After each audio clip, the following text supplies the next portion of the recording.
ਮੇਰਾ ਨਾਮ ਪ੍ਰਦੀਪ ਬੰਸਲ, ਸਮਾਜਿਕ ਸਿੱਖਿਆ ਮਾਸਟਰ।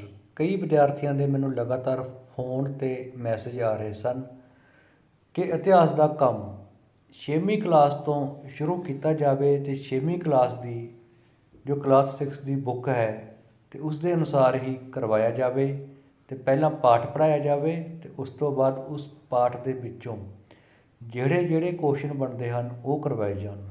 ਤਾਂ ਵਿਦਿਆਰਥੀਆਂ ਦੀ ਉਸ ਮੰਗ ਨੂੰ ਮੁੱਖ ਰੱਖਦੇ ਹੋਏ ਅਸੀਂ 6ਵੀਂ ਕਲਾਸ ਦੀ ਜੋ ਹਰ 6ਵੀਂ ਸ਼੍ਰੇਣੀ ਦੀ ਕਿਤਾਬ ਹੈ ਉਸ ਕਿਤਾਬ ਦੇ ਅਕੋਰਡਿੰਗ ਹੀ ਪਹਿਲਾਂ ਜੋ ਉਸ ਵਿੱਚ ਮੇਨ ਹੈ ਉਸ ਨੂੰ ਹਾਈਲਾਈਟ ਕਰਕੇ ਉਹ ਸਮਝਾਇਆ ਜਾਵੇਗਾ ਅਤੇ ਉਸ ਤੋਂ ਅਗਲੀ ਵੀਡੀਓ ਰਾਹੀਂ ਜੋ ਇਸ ਪਾਠ ਦੇ ਵਿੱਚੋਂ 15 20 30 ਜਿੰਨੇ ਕੁਐਸਚਨ ਬਣਦੇ ਨੇ ਉਹ ਕਰਵਾਏ ਜਾਣਗੇ।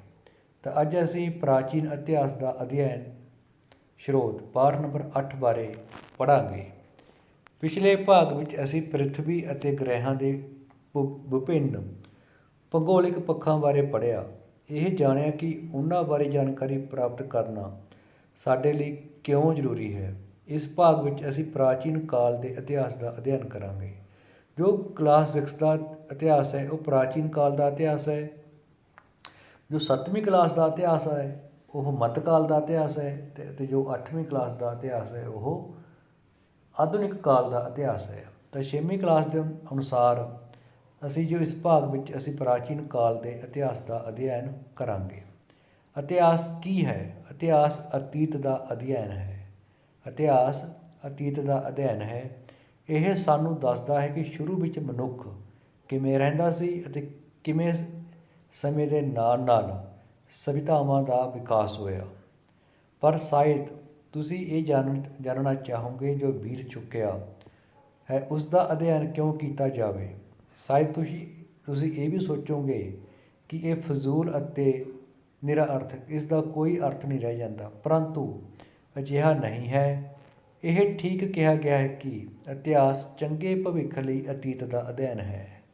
ਜੋ ਇਤਿਹਾਸ ਹੈ ਉਹ ਚੰਗੇ ਭਵਿੱਖ ਲਈ ਅਤੀਤ ਦਾ ਅਧਿਐਨ ਹੈ। ਜੇਕਰ ਅਸੀਂ ਭਵਿੱਖ ਵਿੱਚ ਇੱਕ ਮਜ਼ਬੂਤ ਅਤੇ ਆਦਰਸ਼ ਸਮਾਜ ਦੀ ਸਥਾਪਨਾ ਕਰਨਾ ਅਤੇ ਅੱਗੇ ਵਧਣਾ ਚਾਹੁੰਦੇ ਹਾਂ ਤਾਂ ਸਾਨੂੰ ਇਹ ਪਤਾ ਲਗਾਉਣਾ ਜ਼ਰੂਰੀ ਹੈ ਕਿ ਅਸੀਂ ਵਰਤਮਾਨ ਸਥਿਤੀ ਤੱਕ ਕਿਵੇਂ ਪਹੁੰਚੇ।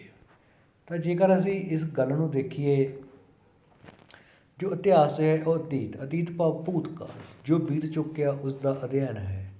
ਅਸੀਂ ਸੋਚਦੇ ਹਾਂ ਕਿ ਜੋ ਬੀਤ ਚੁੱਕਿਆ ਸੋ ਬੀਤ ਚੁੱਕਿਆ, ਅਸੀਂ ਉਸ ਦਾ ਅਧਿਐਨ ਕਿਉਂ ਕਰੀਏ?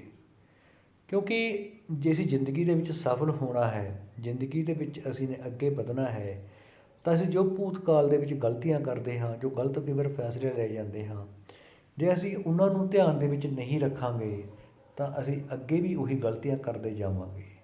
ਤਾਂ ਫਿਰ ਕੀ ਫਾਇਦਾ ਜ਼ਿੰਦਗੀ ਜਿਉਣ ਦਾ? ਤਾਂ ਜੋ ਇਤਿਹਾਸ ਹੈ ਇੱਕ ਚੰਗੇ ਭਵਿੱਖ ਦੇ ਲਈ ਹੈ, ਇੱਕ ਚੰਗੇ ਫਿਊਚਰ ਦੇ ਲਈ ਹੈ। ਮੰਨ ਲਓ ਇੱਕ ਸਟੂਡੈਂਟ, ਇੱਕ ਵਿਦਿਆਰਥੀ 10ਵੀਂ ਕਲਾਸ ਦਾ ਵਿਦਿਆਰਥੀ ਹੈ। ਉਸਦੇ ਅਧਿਆਪਕ ਉਸ ਨੂੰ ਬੜਾ ਸਮਝਾਉਂਦੇ ਨੇ ਕਿ ਹਰ ਰੋਜ਼ ਵੀ ਤੁਸੀਂ ਪੜ੍ਹ ਲਵੋ, ਪਰ ਉਹ ਵਿਦਿਆਰਥੀ ਕਿਸੇ ਦੀ ਨਹੀਂ ਸੁਣਦਾ ਅਤੇ ਪੇਪਰ ਹੋਏ, ਐਗਜ਼ਾਮ ਹੋਏ ਅਤੇ ਉਸ ਦੇ ਵਿੱਚੋਂ ਉਹ ਫੇਲ ਹੋ ਗਿਆ।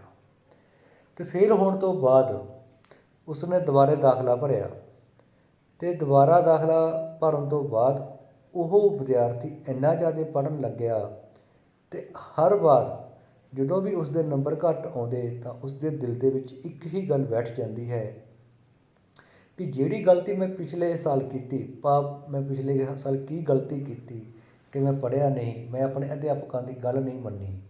ਤਾਂ ਫਿਰ ਇਸ ਸਾਲ ਉਹ ਇੰਨਾ ਪੜ੍ਹਿਆ ਕਿ ਉਸਨੇ ਆਪਣੇ ਭਵਿੱਖ ਦੇ ਲਈ ਜੋ ਅਤੀਤ ਵਿੱਚ ਉਸਨੇ ਗਲਤੀ ਕੀਤੀ ਸੀ ਨਾ ਪੜ੍ਹਨ ਦੀ, ਤਾਂ ਉਸ ਨੂੰ ਮੁੱਖ ਰੱਖਦੇ ਹੋਏ ਉਸਨੇ ਆਪਣੇ ਚੰਗੇ ਭਵਿੱਖ ਦੇ ਲਈ ਬਹੁਤ ਜ਼ਿਆਦਾ ਪੜ੍ਹਨਾ ਸ਼ੁਰੂ ਕੀਤਾ।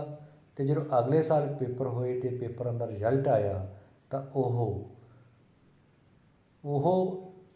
100 ਦੇ ਵਿੱਚੋਂ 99 ਨੰਬਰ ਲੈ ਕੇ ਪਾਸ ਹੋਇਆ। ਹਰੇਕ ਸਬਜੈਕਟ ਦੇ ਵਿੱਚੋਂ ਉਸਦੇ ਕਿਸੇ ਤੋਂ 90, ਕਿਸੇ ਤੋਂ 92, ਕਿਸੇ ਤੋਂ 95, ਭਾਵ 90% ਤੋਂ ਉੱਪਰ ਉਹ ਇੰਨੇ ਨੰਬਰ ਲੈ ਕੇ ਪਾਸ ਹੋਇਆ। ਤਾਂ ਉਹ ਫਿਰ ਕਿੱਥੋਂ ਪਾਸ ਹੋਇਆ? ਜੇਕਰ ਉਹ ਆਪਣੀ ਜੋ ਉਸਨੇ ਅਤੀਤ ਦੇ ਵਿੱਚ ਗਲਤੀ ਕੀਤੀ ਸੀ, ਜੇ ਉਸ ਗਲਤੀ ਤੋਂ ਨਾ ਸਿੱਖਦਾ ਤਾਂ ਫਿਰ ਉਹ ਭਵਿੱਖ ਦੇ ਵਿੱਚ ਕਿਵੇਂ ਇੱਦਾਂ ਕਰਦਾ? ਤਾਂ ਕਰਕੇ ਜੋ ਇਤਿਹਾਸ ਹੈ, ਇਤਿਹਾਸ ਅਤੀਤ ਦਾ ਅਧਿਐਨ ਹੈ। ਇਤਿਹਾਸ ਚੰਗੇ ਭਵਿੱਖ ਲਈ ਅਤੀਤ ਦਾ ਅਧਿਐਨ ਹੈ। ਇੱਕ ਵਧੀਆ ਫਿਊਚਰ ਦੇ ਲਈ ਅਤੀਤ ਦਾ ਇਹ ਅਧਿਐਨ ਹੈ, ਭੂਤਕਾਲ ਦਾ ਇਹ ਅਧਿਐਨ ਹੈ। ਜੋ ਅਸੀਂ ਗਲਤੀਆਂ ਕਰਦੇ ਹਾਂ ਅਸੀਂ ਉਸ ਤੋਂ ਬੜਾ ਕੁਝ ਸਿੱਖਦੇ ਹਾਂ। ਇਸ ਤਰ੍ਹਾਂ ਅਸੀਂ ਇਸ ਪੈਰੇ ਵਿੱਚ ਪੜ੍ਹਿਆ ਹੈ ਜੋ ਇਤਿਹਾਸ ਹੈ ਉਹ ਅਤੀਤ ਦਾ ਅਧਿਐਨ ਹੈ।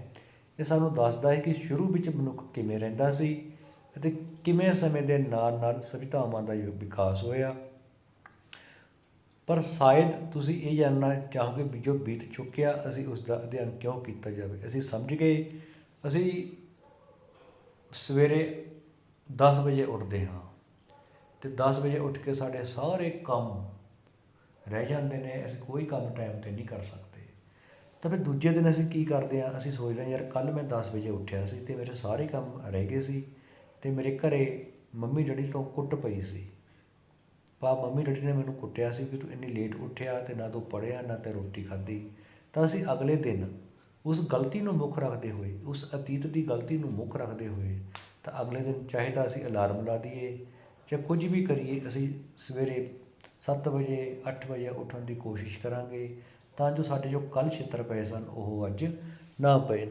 ਇਸ ਲਈ ਜੋ ਇਤਿਹਾਸ ਹੈ ਇੱਕ ਚੰਗੇ ਭਵਿੱਖ ਲਈ ਅਤੀਤ ਦਾ ਅਧਿਐਨ ਹੈ। ਇਤਿਹਾਸ ਅਤੀਤ ਦੀਆਂ ਘਟਨਾਵਾਂ ਦਾ ਲਿਖਤੀ ਵੇਰਵਾ ਹੈ। ਜੋ ਵਿਅਕਤੀ ਇਤਿਹਾਸ ਨੂੰ ਲਿਖਦੇ ਹਨ ਉਹਨਾਂ ਨੂੰ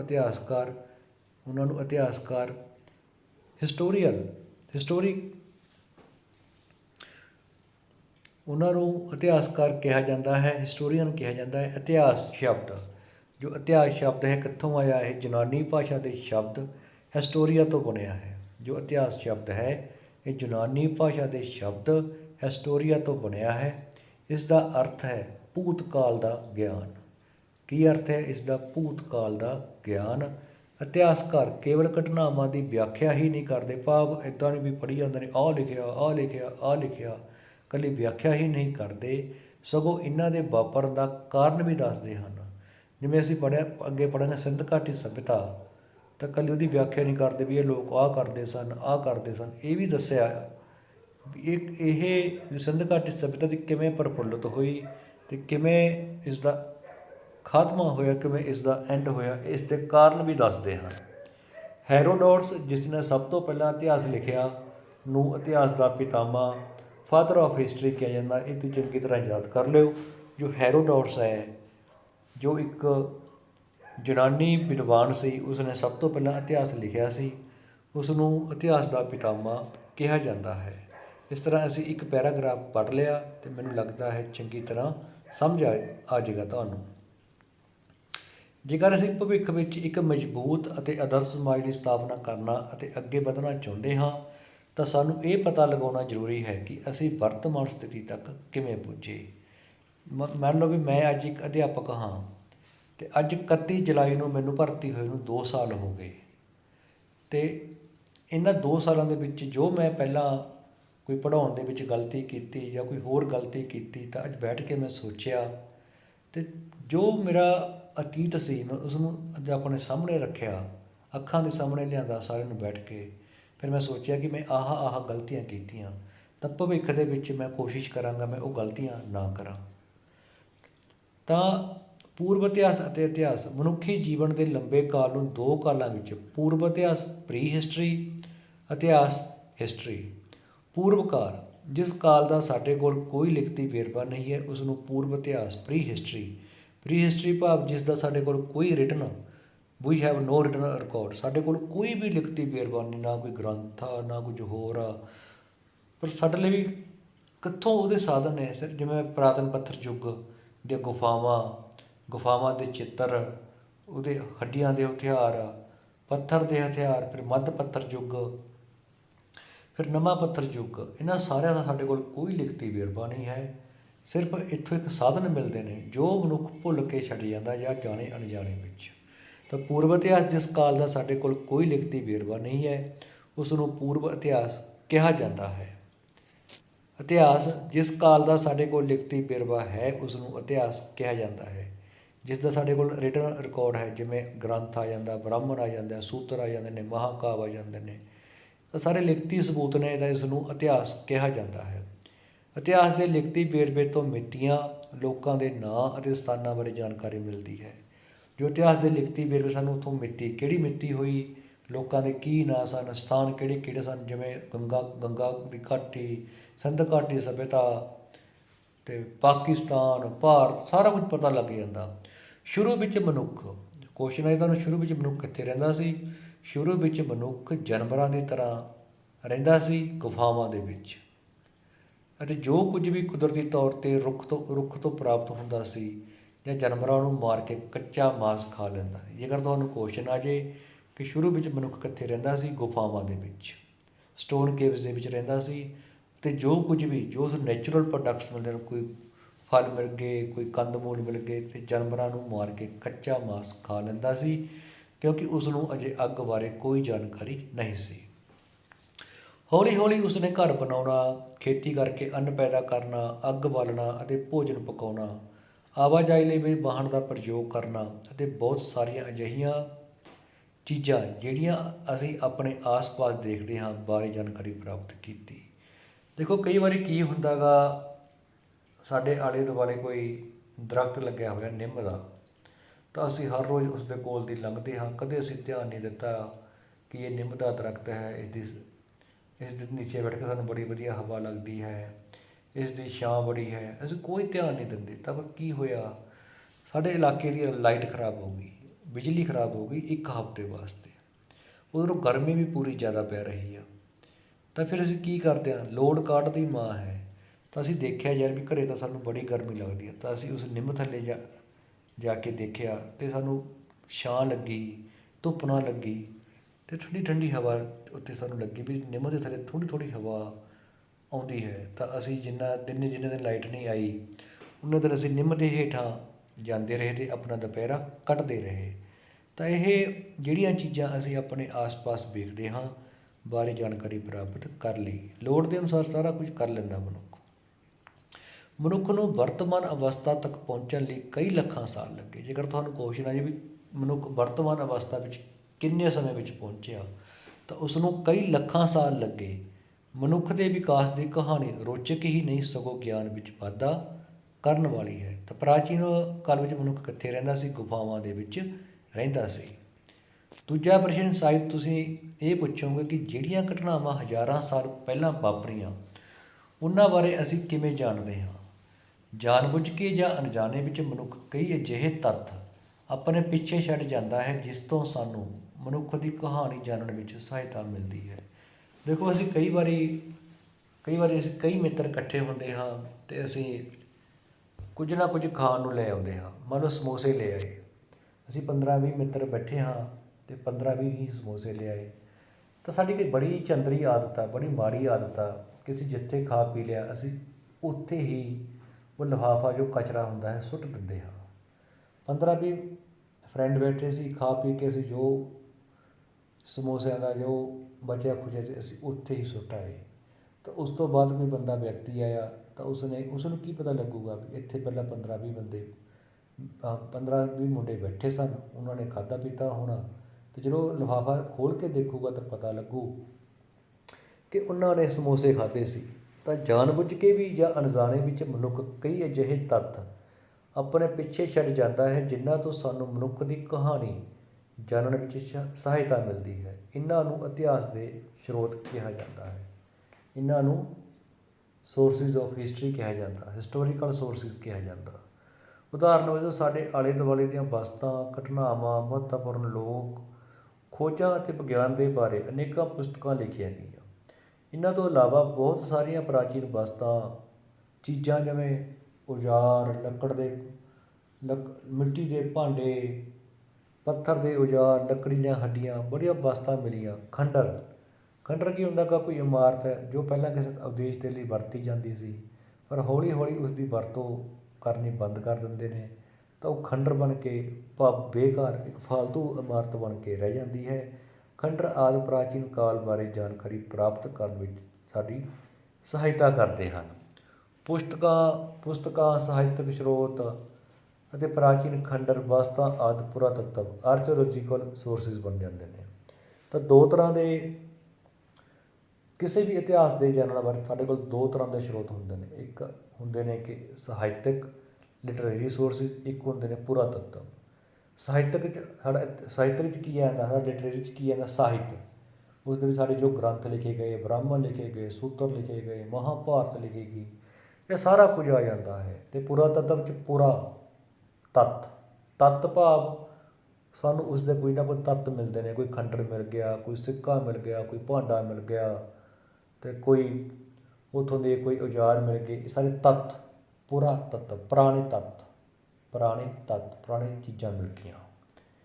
ਤਾਂ ਅਸੀਂ ਸਾਹਿਤਕ ਬਹੁਤ ਸਾਰੀਆਂ ਧਾਰਮਿਕ ਪੁਸਤਕਾਂ, ਜਿਵੇਂ ਕਿ ਵੇਦ, ਸਭ ਤੋਂ ਪਹਿਲਾਂ ਵੇਦ, ਰਿਗਵੇਦ ਸਭ ਤੋਂ ਪੁਰਾਣੀ ਪੁਸਤਕ ਹੈ, ਸਾਮਵੇਦ, ਯਜੁਰਵੇਦ, ਅਥਰਵਵੇਦ ਅਤੇ 4 ਵੇਦ, ਬ੍ਰਾਹਮਣ, ਇਹਨਾਂ ਨੂੰ ਸਮਝਣ ਵਾਸਤੇ ਫਿਰ ਬ੍ਰਾਹਮਣ ਲਿਖੇ ਗਏ, ਬ੍ਰਾਹਮਣ ਗ੍ਰੰਥ, ਅਰਣਕ, ਉਪਨਿਸ਼ਦ, ਸੂਤਰ, ਮਹਾਕਾਵ, ਮਹਾਕਾਵ ਕੀ ਵੱਡੇ, ਰਾਮਾਇਣ, ਮਹਾਭਾਰਤ ਅਤੇ ਪੁਰਾਣ ਨੂੰ ਸਾਹਿਤਕ ਭਾਵ ਲਿਟਰੇਰੀ, ਲਿਖਤੀ ਸਰੋਤ ਕਿਹਾ ਜਾਂਦਾ ਹੈ। ਬੋਧੀਆਂ ਅਤੇ ਜੈਨੀਆਂ ਨੇ ਵੀ ਬਹੁਤ ਸਾਰੀਆਂ ਪੁਸਤਕਾਂ ਲਿਖੀਆਂ ਸਨ। ਇਹ ਪੁਸਤਕਾਂ ਧਰਮ ਤੋਂ ਇਲਾਵਾ ਆਪਣੇ ਸਮਕਾਲੀਨ ਘਟਨਾਵਾਂ ਅਤੇ ਸਮਾਜ ਬਾਰੇ ਜਾਣਕਾਰੀ ਦਿੰਦੀਆਂ ਹਨ। ਜਿਸ ਸਮੇਂ ਉਹ ਲਿਖੀਆਂ ਗਈਆਂ ਸਨ, ਭਾਵ ਇਕੱਲੀਆਂ ਇਹ ਪੁਸਤਕਾਂ ਸਿਰਫ ਇਹਨੂੰ ਧਰਮ ਦੇ ਨਾਲ ਸੰਬੰਧਿਤ ਨੇ, ਕਿਉਂਕਿ ਉਸ ਸਮੇਂ ਧਰਮ ਕਿਹੋ ਜਿਹਾ ਸੀ, ਧਰਮ ਨੂੰ ਲੋਕ ਮੰਨਣ ਵਾਲੇ ਕਿਹੋ ਜਿਹੇ ਸਨ, ਲੋਕ ਆਗਿਆ ਕਰਦੇ ਸਨ ਜਾਂ ਨਹੀਂ ਕਰਦੇ ਸਨ। ਤਾਂ ਸਾਨੂੰ ਕਿਸੇ ਧਰਮ ਤੋਂ ਇਲਾਵਾ ਹੋਰ ਬਹੁਤ ਸਾਰੀ ਜਾਣਕਾਰੀ ਮਿਲ ਜਾਂਦੀ ਹੈ। ਪ੍ਰਾਚੀਨ ਕਾਲ ਦੇ ਨਿਯਮਾਂ ਅਤੇ ਕਾਨੂੰਨਾਂ ਬਾਰੇ, ਲਾਅ ਐਂਡ ਰੈਗੂਲੇਸ਼ਨ ਬਾਰੇ, ਨਿਯਮ ਅਤੇ ਕਾਨੂੰਨਾਂ ਬਾਰੇ ਵੀ ਪੁਸਤਕਾਂ ਲਿਖੀਆਂ ਗਈਆਂ, ਜਿਨ੍ਹਾਂ ਨੂੰ ਧਾਰਮਿਕ ਸ਼ਾਸਤਰ ਕਿਹਾ ਜਾਂਦਾ ਹੈ। ਜਿਵੇਂ ਕਿ ਮਨੂ ਸਮ੍ਰਿਤੀ। ਮਨੂ ਸਮ੍ਰਿਤੀ ਇੱਕ ਹਿੰਦੂਆਂ ਦਾ ਮਹਾਨ ਵਿਦਵਾਨ ਹੋਇਆ, ਤਾਂ ਜਿਸ ਨੇ ਹਿੰਦੂਆਂ ਦੇ ਕਾਨੂੰਨ ਸੰਬੰਧੀ ਕਿਤਾਬ ਲਿਖੀ ਸੀ ਕਿ ਕਿਹੜੇ ਅਪਰਾਧ ਦਾ ਮਤਲਬ ਭਾਵ ਕਾਨੂੰਨ ਬਾਰੇ, ਇਸ ਕੰਮ ਦੀ ਕੀ ਸਜ਼ਾ ਮਿਲੇਗੀ, ਇਸ ਕੰਮ ਦੇ ਲਈ ਕਿਹੜਾ ਇਨਾਮ ਮਿਲੇਗਾ, ਸਾਰਾ ਕੁਝ ਉਸਨੇ ਲਿਖਿਆ ਸੀ। ਮਨੂ ਸਮ੍ਰਿਤੀ ਇੱਕ ਧਾਰਮਿਕ ਸ਼ਾਸਤਰ ਹੈ, ਧਰਮ ਦੇ ਕਾਨੂੰਨਾਂ ਬਾਰੇ ਹੈ। ਇਸੇ ਤਰ੍ਹਾਂ ਸ਼ਾਸਨ ਪ੍ਰਬੰਧ ਬਾਰੇ ਕੌਟਲਿਆ ਦੁਆਰਾ ਅਰਥ ਸ਼ਾਸਤਰ ਨਾਂ ਦੀ ਪੁਸਤਕ ਲਿਖੀ। ਚਾਹੇ ਕੌਟਲਿਆ ਕਹਿ ਲਓ, ਚਾਹੇ ਵਿਸ਼ਨੂੰ ਗੁਪਤ ਕਹਿ ਲਓ, ਚਾਹੇ ਚਾਣਕਿਆ ਕਹਿ ਲਓ, ਇਹ ਸਾਰੇ ਇੱਕ ਹੀ ਕੌਟਲਿਆ ਦੇ ਹੀ ਨਾਮ ਹਨ। ਇਹਨਾਂ ਨੇ ਅਰਥ ਸ਼ਾਸਤਰ ਨਾਂ ਦੀ ਪੁਸਤਕ ਲਿਖੀ ਸੀ। ਕੌਟਲਿਆ ਸੀ ਚੰਦਰਗੁਪਤ ਮੌਰਿਆ ਦਾ ਗੁਰੂ, ਜਿਸ ਨੇ ਚੰਦਰਗੁਪਤ ਮੌਰਿਆ ਨੂੰ ਆਪਣੀ ਦਿਮਾਗ ਦੀ ਵਰਤੋਂ ਕਰਕੇ 321 ਈਸਵੀ ਵਿੱਚ ਉਸਨੇ ਧਨਾਨੰਦ ਨੂੰ ਹਰਾ ਕੇ ਮਗਧ ਸਾਮਰਾਜ ਉੱਤੇ ਕਬਜ਼ਾ ਕੀਤਾ ਸੀ। ਤਾਂ ਜੋ ਕੌਟਲਿਆ ਸੀ, ਇਹ ਚੰਦਰਗੁਪਤ ਮੌਰਿਆ ਦਾ ਗੁਰੂ ਸੀਗਾ। ਤਾਂ ਇਸ ਨੇ ਅਰਥ ਸ਼ਾਸਤਰ, ਆਮ ਤੌਰ 'ਤੇ ਬੱਚੇ ਦੇ ਦਿਲ 'ਚ ਜਾਂਦਾ ਵੀ ਅਰਥ ਸ਼ਾਸਤਰ ਹੈ ਉਹ ਇੱਕ ਇਕਨੋਮਿਕਸ ਆ, ਪਰ ਇੱਥੇ ਇਹ ਲਿਖਿਆ ਹੋਇਆ ਰਾਜ ਤਾਂ ਕੌਟਲਿਆ। ਸ਼ਾਸਨ ਪ੍ਰਬੰਧ, ਇਹ ਅਰਥ ਸ਼ਾਸਤਰ ਬਾਰੇ ਨਹੀਂ, ਸ਼ਾਸਨ ਪ੍ਰਬੰਧ ਬਾਰੇ ਹੈ। ਸ਼ਾਸਨ ਕਿਵੇਂ ਕਰਨਾ, ਕਿੱਦਾਂ ਨਹੀਂ ਕਰਨਾ, ਕਿਹੜੇ ਅਧਿਕਾਰੀ ਨੂੰ ਕਿੰਨੀ ਤਨਖਾਹ ਦੇਣੀ ਅਤੇ ਕਿਹੜੇ ਅਧਿਕਾਰੀ ਨਾਲ ਕੀ ਕਰਨਾ, ਇਹ ਸਾਰਾ ਕੁਝ ਇਸ ਦੇ ਵਿੱਚ ਲਿਖਿਆ ਹੋਇਆ ਅਰਥ ਸ਼ਾਸਤਰ ਦੇ ਵਿੱਚ। ਇਸ ਤੋਂ ਇਲਾਵਾ ਭਾਸ, ਕਾਲੀਦਾਸ, ਜੇ ਭਾਸ ਅਤੇ ਕਾਲੀਦਾਸ ਸਨ, ਇਹ ਵਿਦਵਾਨ ਸਨ। ਤਾਂ ਕਾਲੀਦਾਸ ਦੇ ਜੋ ਨਾਟਕ ਨੇ ਬੜੇ ਹੀ ਅੱਜ ਕੱਲ੍ਹ ਬੜੇ ਹੀ ਫੇਮਸ ਹਨ। ਤਾਂ ਭਾਸ, ਕਾਲੀਦਾਸ ਇਹ ਸਾਰੇ ਵਿਦਵਾਨ ਸਨ। ਕਹਾਣੀ ਲਿਖਣ ਦਾ ਆਰੰਭ ਸਭ ਤੋਂ ਪਹਿਲਾਂ ਭਾਰਤ ਵਿੱਚ ਹੋਇਆ। ਜੇਕਰ ਤੁਹਾਨੂੰ ਕੁਐਸਚਨ ਆ ਜੇ ਕਿ ਕਹਾਣੀ ਲਿਖਣ ਦਾ ਆਰੰਭ ਸਭ ਤੋਂ ਪਹਿਲਾਂ ਕਿੱਥੇ ਹੋਇਆ, ਭਾਰਤ ਵਿੱਚ ਹੋਇਆ। ਬਹੁਤ ਸਾਰੀਆਂ ਕਹਾਣੀਆਂ ਲਿਖੀਆਂ ਗਈਆਂ। ਆਰਿਆ ਭੱਟ ਅਤੇ ਬਰਾਹਮੀ। ਆਰਿਆ ਭੱਟ ਵਰਗੇ ਕੌਣ ਸੀ? ਇਹ ਵਿਗਿਆਨੀ ਸੀ। ਅਗਰ ਤੁਹਾਨੂੰ ਕੁਐਸਚਨ ਆਏ ਵੀ ਆਰਿਆ ਭੱਟ ਕੌਣ ਸੀ, ਇਹ ਵਿਗਿਆਨੀ ਸਨ। ਭਾਸ ਅਤੇ ਕਾਲੀਦਾਸ ਇਹ ਕੌਣ ਸਨ? ਭਾਸ ਅਤੇ ਕਾਲੀਦਾਸ ਵਿਦਵਾਨ ਸਨ। ਅਤੇ ਸਾਡਾ ਆਰਿਆ ਭੱਟ ਅਤੇ ਬਰਾਹਮੀ ਇਹ ਕੌਣ ਸੀ? ਵਿਗਿਆਨੀ ਸੀ। ਉਹਨਾਂ ਦੀਆਂ ਪੁਸਤਕਾਂ ਤੋਂ ਪਤਾ ਲੱਗਦਾ ਹੈ ਕਿ ਵਿਗਿਆਨ ਅਤੇ ਗਣਿਤ ਦੇ ਖੇਤਰ ਵਿੱਚ ਦੂਸਰੇ ਦੇਸ਼ਾਂ ਨਾਲੋਂ ਭਾਰਤੀ ਬਹੁਤ ਅੱਗੇ ਸਨ। ਆਹ ਡੱਬੇ ਵਿੱਚ ਦੇਖੀਏ, ਮੁੱਢਲੇ ਵੈਦਿਕ ਕਾਲ ਵਿੱਚ ਰਾਮਾਇਣ ਅਤੇ ਮਹਾਭਾਰਤ ਦੇ ਮਹੱਤਵਪੂਰਨ ਮਹਾਂਕਾਵਿ ਲਿਖੇ ਗਏ। ਇਹ ਕਿਹਾ ਜਾਂਦਾ ਕਿ ਰਾਮਾਇਣ ਰਿਸ਼ੀ ਵਾਲਮੀਕ ਦੁਆਰਾ ਲਿਖੀ ਗਈ। ਇਸ ਵਿੱਚ 24,000 ਸ਼ਲੋਕ ਹਨ। ਮਹਾਭਾਰਤ ਕਈ ਸਦੀਆਂ ਵਿੱਚ ਵੱਖ-ਵੱਖ ਲੇਖਕਾਂ ਦੁਆਰਾ ਵਿਸਤਾਰ ਵਿੱਚ ਲਿਖਿਆ ਗਿਆ ਰਚਨਾਵਾਂ ਦਾ ਸਮੂਹ ਹੈ, ਪਰੰਤੂ ਸਧਾਰਨ ਵਿਚਾਰ ਅਨੁਸਾਰ ਇਸ ਨੂੰ ਵਿਆਸ ਰਿਸ਼ੀ, ਜੋ ਸਾਡੀ ਮਹਾਭਾਰਤ ਹੈ ਇਸ ਨੂੰ ਰਿਸ਼ੀ ਵਿਆਸ ਨੇ, ਜੋ ਰਾਮਾਇਣ ਹੈ ਇਸ ਨੂੰ ਰਿਸ਼ੀ ਵਾਲਮੀਕ ਨੇ ਲਿਖਿਆ ਸੀ। ਇਸ ਤਰ੍ਹਾਂ ਸਾਡਾ ਮਹਾਭਾਰਤ ਵਿਆਸ ਰਿਸ਼ੀ ਨੇ ਲਿਖਿਆ ਸੀ। ਇਹ 18 ਪੁਸਤਕਾਂ ਵਿੱਚ ਤਰਤੀਬਵਾਰ ਲਿਖਿਆ ਹੋਇਆ ਹੈ। ਇਸ ਵਿੱਚ 1 ਲੱਖ ਤੋਂ ਵੱਧ ਸ਼ਲੋਕ ਹਨ। ਇਹ ਤੁਹਾਨੂੰ ਕੁਐਸਚਨ ਜੋ ਮਹਾਭਾਰਤ ਹੈ ਇਸ ਦੇ ਕਿੰਨੇ ਭਾਗ ਨੇ? ਪਾਰਟਸ 18। ਕਿਹਨੇ ਲਿਖਿਆ? ਇਹ ਵਿਆਸ ਰਿਸ਼ੀ ਨੇ। 1 ਲੱਖ ਤੋਂ ਵੱਧ ਇਹਦੇ ਵਿੱਚ ਸ਼ਲੋਕ ਹਨ, ਇਹ ਕਿਹਾ ਜਾਂਦਾ। ਅੱਗੇ ਹੈਗਾ ਸਾਡਾ ਪੁਰਾਤੱਤਵ ਸਰੋਤ, ਆਰਥੋਲੋਜੀਕਲ ਸੋਰਸਿਸ।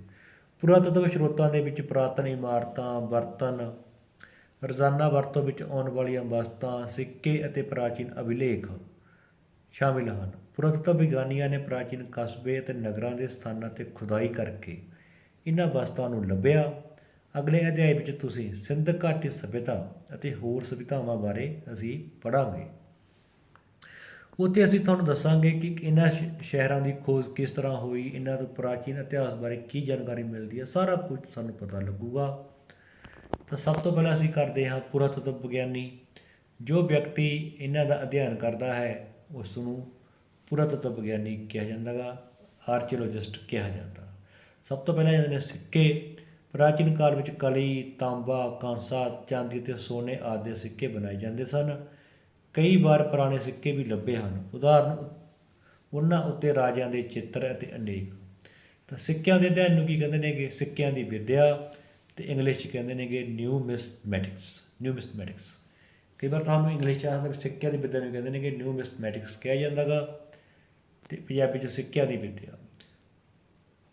ਉਹਨਾਂ ਉੱਤੇ ਰਾਜਿਆਂ ਦੇ ਚਿੱਤਰ ਅਤੇ ਅਨੇਕ ਹੋਰ ਚੀਜ਼ਾਂ ਜਿਵੇਂ ਕਿ ਜਾਨਵਰਾਂ ਦੇ ਚਿੱਤਰ, ਧਾਰਮਿਕ ਚਿੰਨ੍ਹ, ਸਿੱਕਾ ਜਾਰੀ ਕਰਨ ਵਾਲੇ ਦਾ, ਅਤੇ ਕਦੀ ਕਦੀ ਮਿੱਥੀਆਂ ਲਿਖੀਆਂ ਹੁੰਦੀਆਂ ਹਨ। ਇਹਨਾਂ ਤੋਂ ਸਾਨੂੰ ਪ੍ਰਾਚੀਨ ਰਾਜਿਆਂ, ਉਹਨਾਂ ਦੇ ਵੰਸ਼, ਪ੍ਰਾਚੀਨ ਕਾਲ ਦੇ ਧਾਰਮਿਕ ਵਿਸ਼ਵਾਸਾਂ ਆਦਿ ਬਾਰੇ ਜਾਣਕਾਰੀ ਪ੍ਰਾਪਤ ਕਰਨ ਵਿੱਚ ਸਹਾਇਤਾ ਮਿਲਦੀ ਹੈ। ਸਿੱਕੇ ਮੁੱਖ ਤੌਰ 'ਤੇ ਚੀਜ਼ਾਂ ਖਰੀਦਣ ਵੇਚਣ ਲਈ ਵਰਤੇ ਜਾਂਦੇ ਸਨ, ਇਸ ਲਈ ਇਹ ਸਾਨੂੰ ਆਪਣੇ ਸਮਕਾਲੀ ਲੋਕਾਂ ਦੇ ਆਰਥਿਕ ਜੀਵਨ ਬਾਰੇ ਜਾਣਕਾਰੀ ਦਿੰਦੇ ਹਨ। ਅਗਲਾ ਸਮਾਰਕ ਮੋਨੂਮੈਂਟਸ। ਸਮਾਰਕਾਂ ਦਾ ਅਧਿਐਨ ਕਰਨ ਵਾਲੇ ਮਹੱਤਵਪੂਰਨ ਇਤਿਹਾਸਿਕ ਜਾਣਕਾਰੀ ਮਿਲਦੀ ਹੈ। ਆਪਣੇ ਦੇਸ਼ ਦੇ ਵੱਖ-ਵੱਖ ਭਾਗਾਂ ਵਿੱਚ ਅਸੀਂ ਸਤੰਭ, ਕਿਲ੍ਹੇ ਅਤੇ ਮਹਿਲ ਵੇਖ ਸਕਦੇ ਹਾਂ ਜੋ ਹਜ਼ਾਰਾਂ ਸਾਲ ਪਹਿਲਾਂ ਬਣੇ ਹਨ, ਜਿਨ੍ਹਾਂ ਨੂੰ ਮਾਰਕ ਕਿਸੇ ਚੀਜ਼ ਦਾ ਮਾਰਕਾ ਰਹਿ ਜਾਣਾ, ਸਾਮਾਰਕ ਭਾਵ ਕੋਈ ਬਿਲਡਿੰਗ, ਕੋਈ ਮਹਿਲ, ਕੋਈ ਸਤੂਪ, ਜਿਵੇਂ ਸਾਂਚੀ ਦਾ ਸਤੂਪ ਸਾਡਾ ਮੱਧ ਪ੍ਰਦੇਸ਼ ਦੇ ਵਿੱਚ ਹੈ, ਅਸ਼ੋਕ ਦੇ ਸਤੰਭ ਅਤੇ ਨਾਲੰਦਾ ਯੂਨੀਵਰਸਿਟੀ ਦੇ ਖੰਡਰ ਆਦਿ ਪ੍ਰਾਚੀਨ ਭਾਰਤੀ ਸਮਾਰਕਾਂ ਵਿੱਚੋਂ ਕੁਝ ਹਨ। ਤਾਂ ਇਹ ਕੁਝ ਕੁ ਸਮਾਰਕਾਂ ਬਾਰੇ ਦੱਸਿਆ। ਸ਼ਿਲਾਲੇਖ, ਇਨਸਕ੍ਰਿਪਸ਼ਨ ਭਾਵ ਪੱਥਰ ਦੇ ਸਤੰਭ, ਚਟਾਨਾਂ ਅਤੇ ਤਾਂਬੇ ਦੀਆਂ ਪਲੇਟਾਂ, ਮਿੱਟੀ ਦੀਆਂ ਤਖ਼ਤੀਆਂ ਅਤੇ ਮੰਦਰ ਦੀਆਂ ਦੀਵਾਰਾਂ ਉੱਤੇ ਲਿਖੇ ਸ਼ਿਲਾਲੇਖ ਭਾਵ ਮੰਨ ਲਓ ਮੰਦਰ ਦੀ ਕੰਧ 'ਤੇ ਪਲਾਸਤਰ ਕੀਤਾ, ਉਸ ਪਲਾਸਤਰ ਦੇ ਵਿੱਚ ਗਰੂਫ, ਜਿਹਨੂੰ ਅਸੀਂ ਗਰੂਫ ਕਹਿੰਦੇ ਹਾਂ, ਵੀ ਉਸ ਪਲਾਸਤਰ ਦੇ ਵਿੱਚ ਲਿਖ ਦੇਣਾ, ਉਸ ਨੂੰ ਅਸੀਂ ਕਹਿੰਦੇ ਹਾਂ ਸ਼ਿਲਾਲੇਖ। ਇਨਸਕ੍ਰਾਈਬ ਕਰਨਾ, ਕੋਈ ਚੀਜ਼ ਦਾ ਗਰੂਫ ਕਰ ਦੇਣਾ। ਮੰਨ ਲਓ ਕਿ ਮੰਦਰ ਦੀ ਕੰਧ ਪਲਾਸਤਰ ਕੀਤੀ ਹੋਈ ਹੈ ਤਾਂ ਪਲਾਸਤਰ ਦੇ ਵਿੱਚ ਲਿਖ ਦੇਣਾ ਜੋ ਸੰਦੇਸ਼ ਹਨ, ਉਹਨੂੰ ਲਿਖ ਦੇਣਾ, ਉਹਨਾਂ ਨੂੰ ਸ਼ਿਲਾਲੇਖ ਕਿਹਾ ਜਾਂਦਾ। ਸ਼ਿਲਾਲੇਖਾਂ ਦੇ ਅਧਿਐਨ ਨੂੰ ਪੁਰਾਲੇਖ ਜਾਂ ਐਪੀਗ੍ਰਾਫੀ ਕਿਹਾ ਜਾਂਦਾ ਹੈ। ਸ਼ਿਲਾਲੇਖਾਂ ਦੇ ਅਧਿਐਨ ਨੂੰ ਐਪੀਗ੍ਰਾਫੀ ਕਿਹਾ ਜਾਂਦਾ ਹੈ। ਇਹਨਾਂ ਵਿੱਚ ਉਸ ਸਮੇਂ ਦੀਆਂ ਮਹੱਤਵਪੂਰਨ ਘਟਨਾਵਾਂ ਦਾ ਵਰਣਨ ਕੀਤਾ ਗਿਆ ਹੈ ਜਿਸ ਸਮੇਂ ਇਹ ਲਿਖੇ ਗਏ ਹਨ।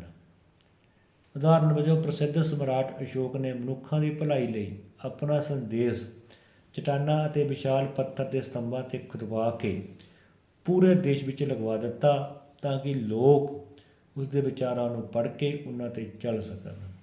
ਤਾਂ ਕੀ ਹੋਇਆ ਸੀਗਾ, ਤਾਂ ਜਦੋਂ ਕਲਿੰਗ ਦੀ ਲੜਾਈ ਹੋਈ ਤਾਂ ਅਸ਼ੋਕ ਦੇ ਮਨ 'ਤੇ ਬੜਾ ਡੂੰਘਾ ਪ੍ਰਭਾਵ ਪਿਆ, ਵੀ ਬੜਾ ਖੂਨ ਖਰਾਬਾ ਹੋਇਆ।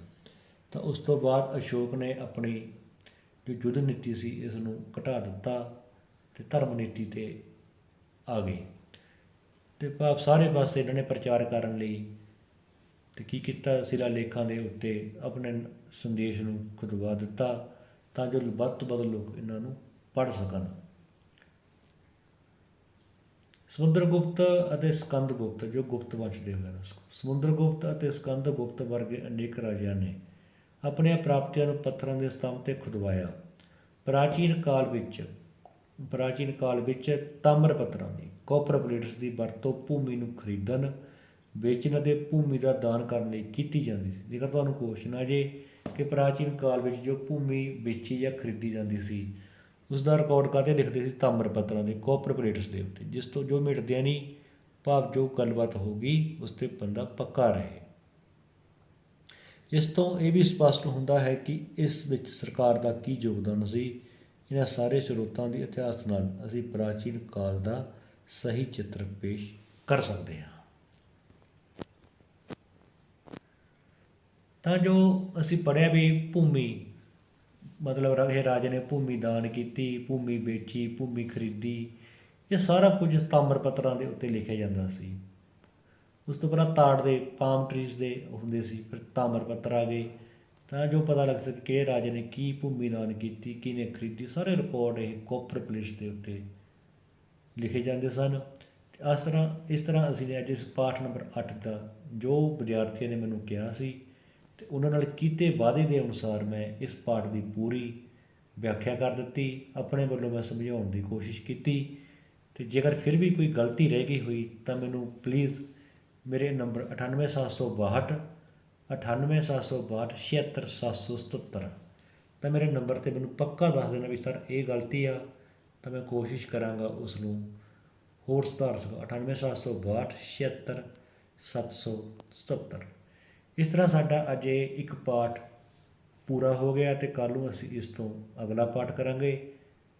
ਪਰ ਮੈਨੂੰ ਬਿਲਕੁਲ ਮੈਸੇਜ ਕਰਕੇ ਦੱਸਣਾ ਕਿ ਤੁਹਾਨੂੰ ਕਿਸ ਤਰ੍ਹਾਂ ਲੱਗਿਆ, ਤਾਂ ਜੋ ਮੈਂ ਇਸ ਤੋਂ ਅੱਗੇ ਵਧੀਆ ਕਿਸੇ ਤਰੀਕੇ ਨਾਲ ਹੋਰ ਕਰਾ ਸਕਾਂ। ਧੰਨਵਾਦ। ਅਤੇ ਕੱਲ੍ਹ ਨੂੰ ਅਸੀਂ ਇਸੇ ਪਾਠ ਦੇ ਕੁਐਸਚਨ ਆਨਸਰ ਕਰਾਂਗੇ, ਜੋ ਕਿ 30-35 ਕੁਐਸਚਨ ਆਨਸਰ ਬਣਦੇ ਨੇ, ਉਹ ਮੈਂ ਕੱਲ੍ਹ ਨੂੰ ਉਹ ਕਰਾਵਾਂਗਾ। ਧੰਨਵਾਦ।